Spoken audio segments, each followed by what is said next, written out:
on suspicion of assault occasioning GBH. An 18-year-old arrested in connection with the illegal storage of petrol in the Upper Rock. And GBC's Michael Beltrán presented with this year's Pride Award.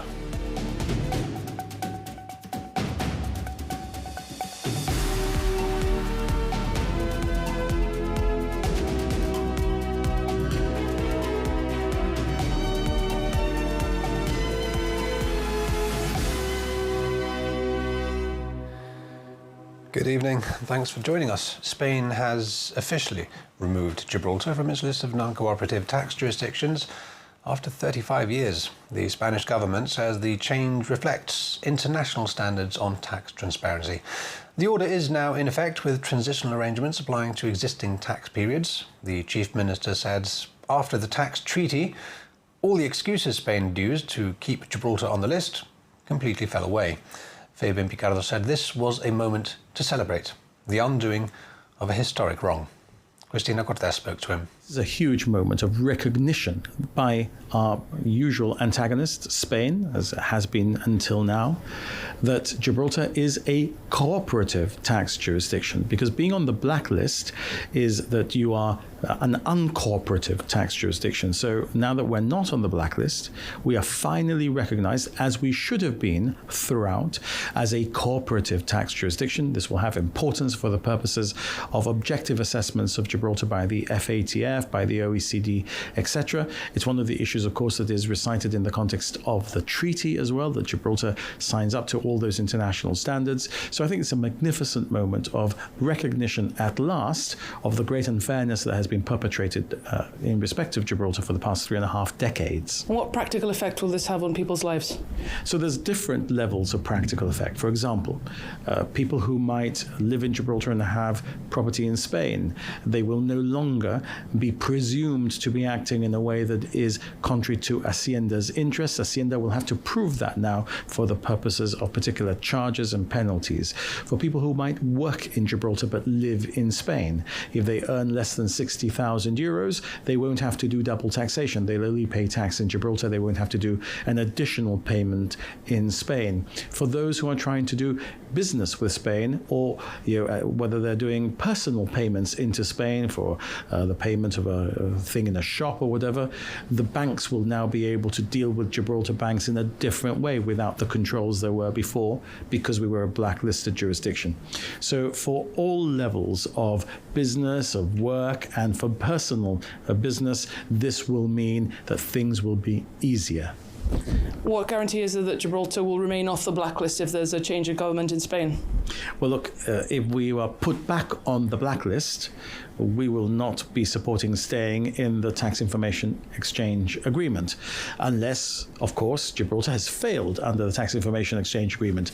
The tax office led by John Lester, with the advice of Terence Roca, and the people who make up that team there, Julia Madaquina and all the others, are scrupulous in the way that they perform Gibraltar's international legal obligations, not least because these are international legal obligations acquired by the United Kingdom, and Gibraltar's failure would put the United Kingdom in breach of its international legal obligations. That's something that we would not countenance. But look, there is politics happening in Spain. Of course, we have a large number of people in Spain who wish us as much harm as possible in one particular political party and in another. And of course, you cannot discount these things. But look, there were people in Gibraltar who were saying we should not sign the tax information exchange agreement. There was a political party in Gibraltar, namely the GSD, with a leader, namely Mr. Sobaldi, who was saying that they would withdraw from the tax information exchange agreement, and we would not have had the benefit of being removed from the blacklist. Gibraltar has done the right thing under the leadership of the GSLP Liberals. We've been removed from the blacklist. We have been proved right. Mr. Sobaldi has been proved wrong. The GSLP Liberals were right. The GSD were wrong on something as important as this. Let us assume now that those parties that were wrong about this, in Gibraltar, the GSD, in Spain, Vox and Partido Popular, will say, well, look, now this has moved in the right direction. There is now trust established between the tax authorities of both nations. Let's build on that rather than, if we're ever in government, try and undo that or unpick that, which is the effect of what the suggestion you've made would be. And finally, once again, we are ever nearer to the 15th July target implementation date. How are things progressing to your knowledge? Well, things are progressing very well indeed. I hope that we will soon be able to make an announcement about the final dates agreed for signature and for provision and application to begin, and then we'll start looking at how we can ensure that the process of ratification also reaches a safe harbour. The government is considering changes to the law regarding bail in cases of serious sexual offences involving children. This was announced on social media by the Minister for Justice, who said the safety of our children and grandchildren is of the highest importance to the government. Public concern was raised on social media after Clayton Busto was granted bail until sentencing, despite unanimous guilty verdicts being returned against him on the 18th of June. 3 days later, the Minister for Justice, Nigel Feetham, wrote on Facebook that the safety of our children and grandchildren is of the highest importance to the government. Mr. Feetham said the government was actively considering whether the law should be amended to provide for mandatory remand in custody after conviction and before sentencing, especially in cases involving serious sexual offences against children. GBC asked the government what changes are being considered and what safeguards are currently available to protect victims. Mr. Feetham said the courts already have power to impose bail conditions, but that the use of those powers in individual cases is a matter for the courts under the current law. He said the government is considering whether amendments are required, but that any proposal would ultimately be a matter for Parliament. Asked about human rights, judicial discretion and the independence of the courts, Mr. Feetham said all relevant legal and constitutional issues are being considered. GBC also put questions to the RGP regarding any ongoing investigation or safeguarding inquiry relating to a different local Scout leader, as well as possible liaison with Scouts UK. The RGP said it cannot comment on discussions with partner agencies or on any investigation that may or may not be underway. And in other news, an RGP officer who was already suspended in connection with a separate matter has now been arrested on suspicion of assault occasioning grievous bodily harm. The RGP says the 34-year-old British man was arrested after officers responded to reports of an assault in the Prince Edward's Road area during the early hours of Sunday morning. A woman was treated in hospital for bruising, grazes and a suspected shoulder fracture before being discharged. The RGP's Professional Standards Department is now carrying out an investigation. The RGP are appealing for witnesses or anyone with information to come forward. An 18-year-old local man has been arrested in connection with the illegal storage of petrol in the Upper Rock Nature Reserve. The arrest follows the seizure earlier this month of around 1,800 litres of petrol stored in 70 plastic containers inside a cave complex. Police say the man was arrested on suspicion of storing petrol above the legal limit, which is 20 litres. The investigation is now ongoing. The Health Minister has told Parliament that concerns raised within St Bernard Hospital's coronary care unit were not the result of whistleblowing complaints, but formed part of a grievance process. Responding to questions from Shadow Health Minister Joel Ladislaus, Gemma Arias-Vásquez said an independent review had been commissioned by the GHA's Director General in consultation with Unite the Union.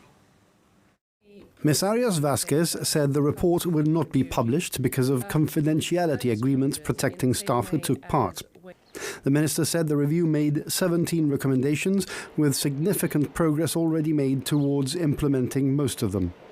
She rejected the premise of questions relating to whistleblowers in the CCU, saying there had been no reported whistleblowing incidents within the GHA during the period in question. The minister added that no members of staff had officially requested transfers, being removed from the CCU or resigned as a result of any whistleblowing complaint connected to the department. She said any future whistleblowing investigations would be conducted under the government's whistleblowing policy and the GHA's Speak Up policy. The GSD says Customs and Border and Coast Guard Agency officers are working in poor conditions and remain uncertain about their roles ahead of the implementation of the treaty. Shadow Justice Minister Joel Ladislaus claims officers at the frontier have been left with inadequate shelter during the recent hot weather. She's calling for improved conditions as well as greater clarity over officers' future responsibilities. However, number 6 says work on implementation, interim arrangements and contingency plans have been going on for months with meetings involving all stakeholder departments. It says officers have been on 30-minute rotations to ensure nobody's working in the sun for too long, with temporary shading to be improved as from today. You're watching GBC News. Still to come, GBC's very own Michael Beltrán reflects on receiving this year's Pride Award, a new service designed to make healthcare more accessible for our deaf community, and a historic achievement in basketball. We'll be back in just a few minutes. Stay with us.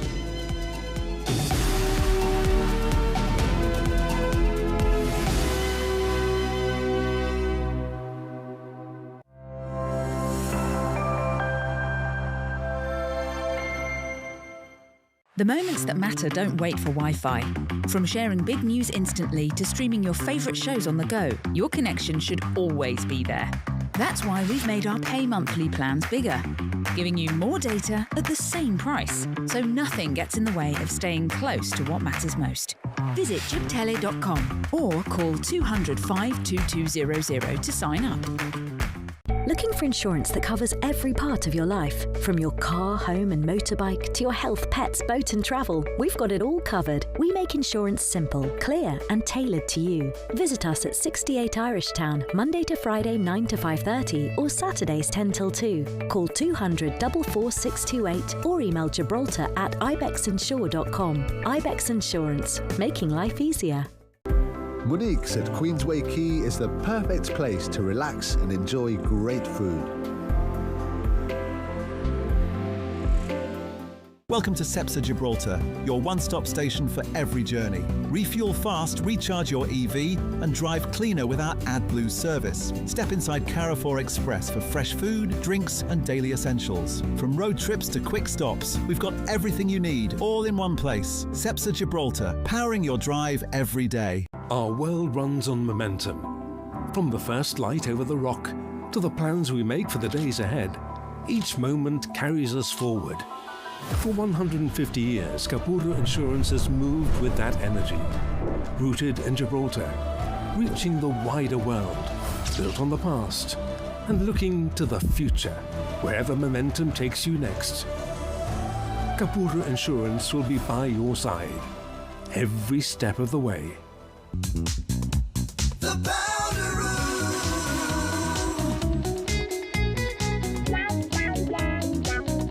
The powder room.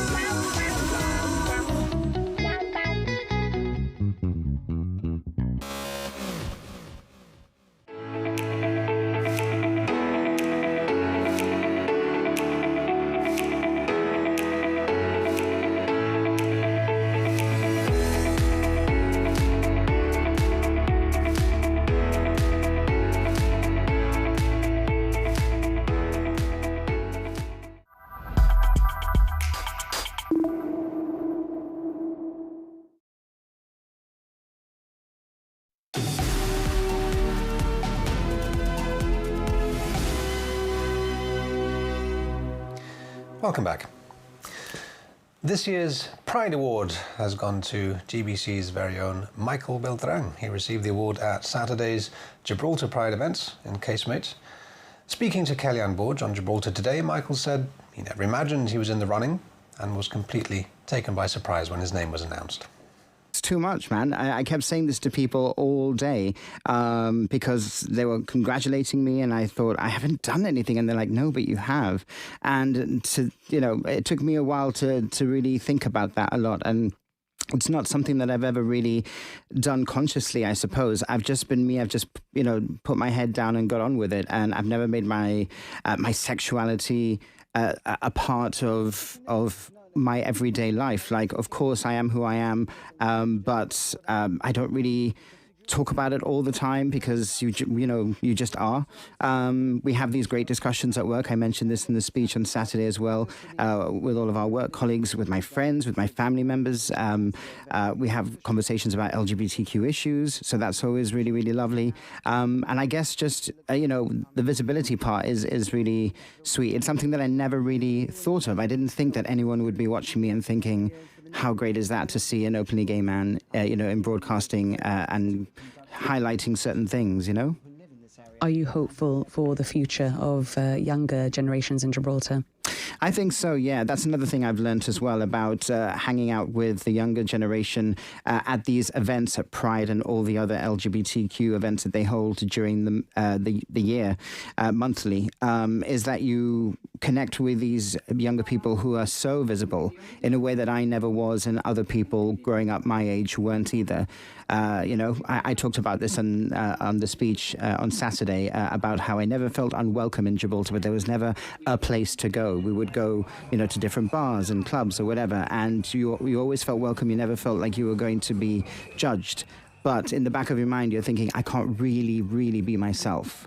That's changed now. I mean, the younger generation are doing such a good job of, actually, they're the ones that are demanding that things like Pride happen, and they're just very visible. And I think that is a good indicator of where things are going. You're always going to find people that push back. There are young people who are anti-LGBTQ. That's going to happen.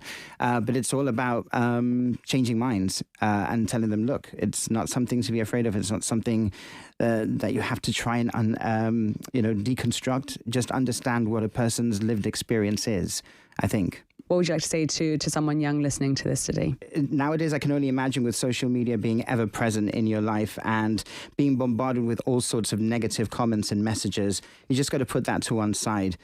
Be who you want to be and find that found family, because sometimes it's very, very difficult. Not everybody has a positive coming out story. Some do, and that's great, and you have a community and a family there. But find a found family if you can, and just continue to be you. Congratulations to you once again, Michael.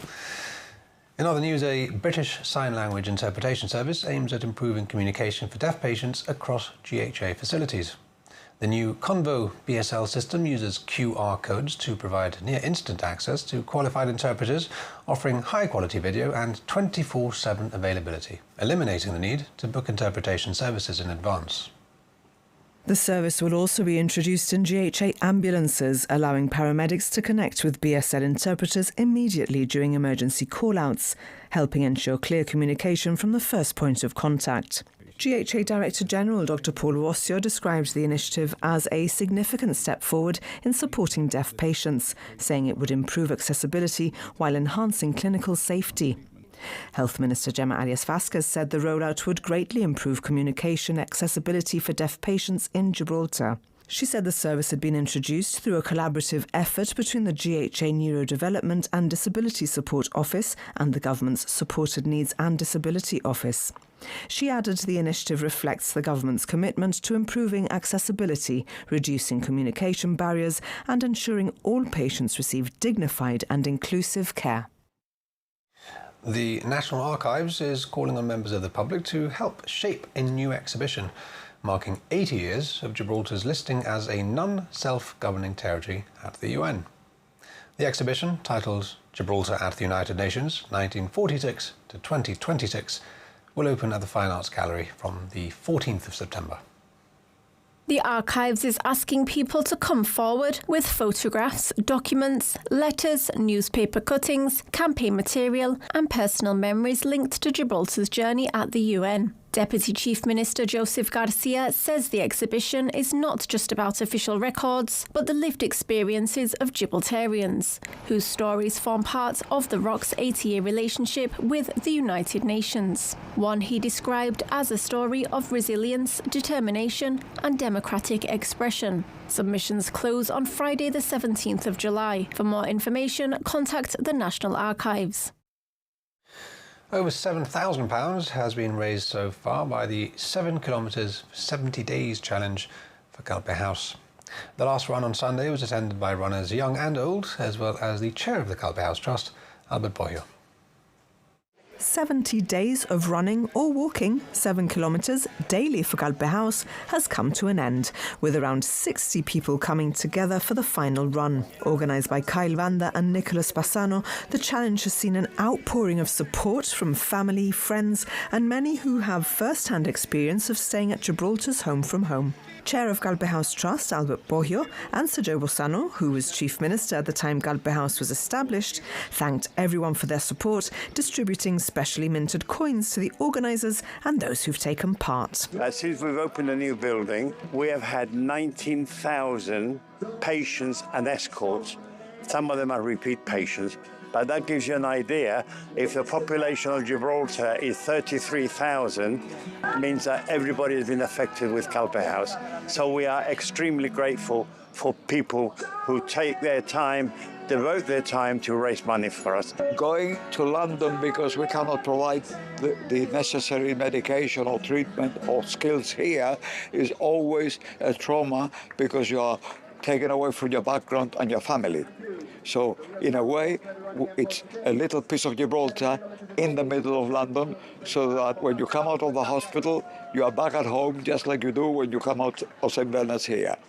And I think it's the most important thing that we've done in respect of something that has helped more people than you would expect. When we started and I interviewed you back in April, it felt like a really big thing. Now that you've come to the end of it, it has been a big thing, but how are you feeling? I don't know what I'm going to do tomorrow. No, it's been fantastic, to be honest. It's actually gone by quicker than I thought. Yeah. At the beginning, it was a bit of a struggle. Like we were saying, like it's 60-something days left now, but then it just goes by so quickly, and it's a proud moment for us, actually, to be honest. People have been supporting you throughout, but today there's really been that feeling of community. Have you felt the support throughout the whole 70 days? 100%. I mean, I don't think we would have been able to do it without them.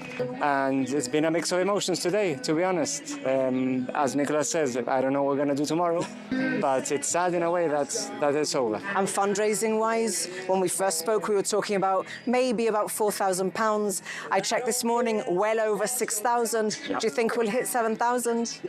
We hope so, just to tie in with the 7th theme. But the more money we can raise, the better. I'm sure we will. I'm sure we will. Yep. They have hit over £7,000. If you're interested in making a contribution, the Just Giving page details are available on our website. Over to sport now. The Gibraltar Rugby Sevens and the PSA Squash Open both reached their respective conclusions after attracting some top players to the Rock. But first, a historic achievement in basketball. Here's Jose Maria Ruiz. Gibraltar have claimed their first ever medal at the FIBA European Championship for small countries. They beat San Marino 72-67 in the bronze medal playoff at the Tercentenary Sports Hall. It was a fast, physical game from the off. Gibraltar led for most of the match, but San Marino made it a nervy finish. They refused to go away. With 3 minutes left, Gibraltar led 70-59, but a late San Marino push made it uncomfortable 70-65 with 19 seconds on the clock. Gibraltar steadied the ship and saw the game out 72-67. The team has really done really well. You know, they put all the effort. They've been listening to everything that they've had to do for the last month and a bit. So, you know, they truly deserve this medal, and it comes from a long time. You know, we have to thank everybody who's played for us in the last. You know, it's been 40 years since we've been here, so obviously not winning any medals. And we have to thank all those players that put a piece to the chips, and all the ex-coaches as well. Those have been part of making all this happen. And it was Malta who would end up claiming the championship after they beat Andorra 90-76 in the final, with their player Jordan Tucker winning the MVP award and Gibraltar's Jamie McGrail making it into the All-Star 5 team.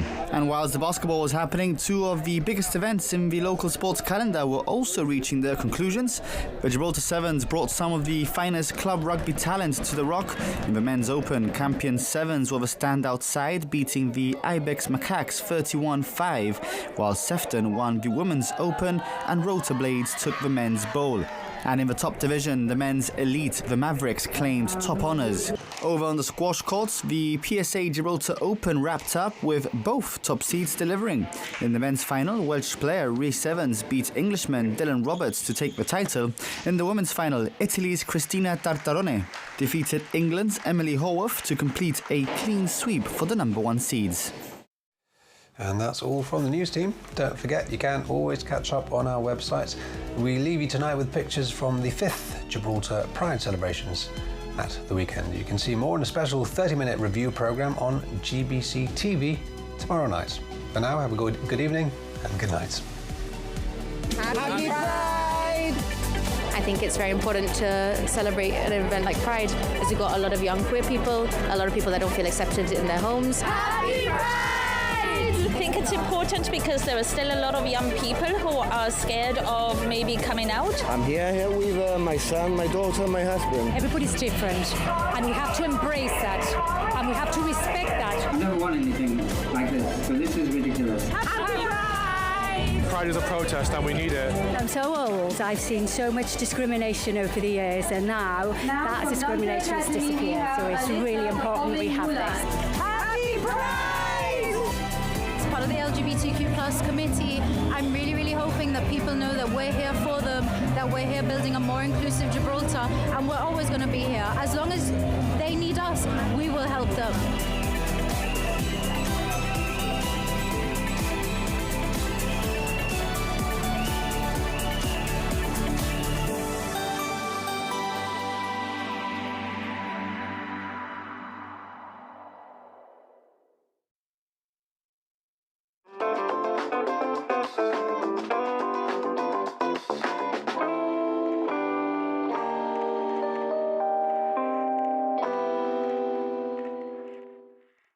Losing weight without trying, loss of appetite, extreme tiredness, feeling sick all the time, a new type of pain in your bones or tummy, or an unusual swelling of your tummy, unexplained bruising. If any of these common symptoms resonate with you but last longer than a month, then now's the time to ask your GP for advice. Listen to your body. Don't ignore the vague signs.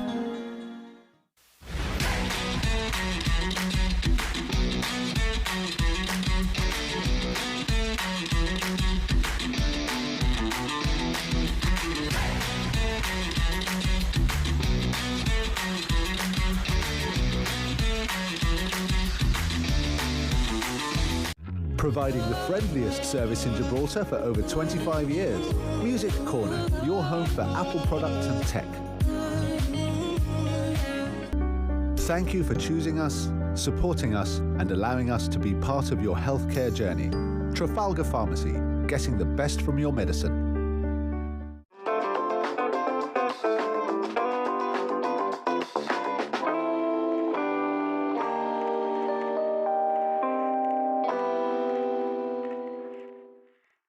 Hello, good evening. Welcome to your latest update. We've moved to easterly winds through today and we'll hold on to those easterly winds for the foreseeable. We've got the Azores high bringing in those easterly winds. Quite a lot of dry weather as well because of the nearby high pressure. The heat wave that was affecting much of France as well as northern Spain has now moved further east towards Italy and more eastern areas of Europe. Risk of some quite heavy thunderstorms for these areas as well as some intense heat with temperatures approaching 40 degrees in these areas. But for southern Portugal, southern Spain, as well as northern Africa, we will see relatively fine weather, some cloud through the mornings and in the evenings with that easterly wind through the Gibraltar Strait. But there will be relatively light winds, slightly brisker northerly winds though for parts of the Portuguese coast. So plenty of sunshine to come, particularly in the afternoons. As I said, the mornings will be cloudier, especially across more eastern areas. So 30 degrees for Marbella on Tuesday. For Gibraltar, we're expecting highs of 27 degrees on Tuesday. Plenty of sunshine through the day. Easterly winds. There could be a little bit of Levante cloud just lingering over the rock through much of the day. However, similar story to come on Wednesday. Highs of 28 degrees with light winds as well. Still that easterly Levante direction through Wednesday. And there's very little change in the outlook as again, we could see some early cloud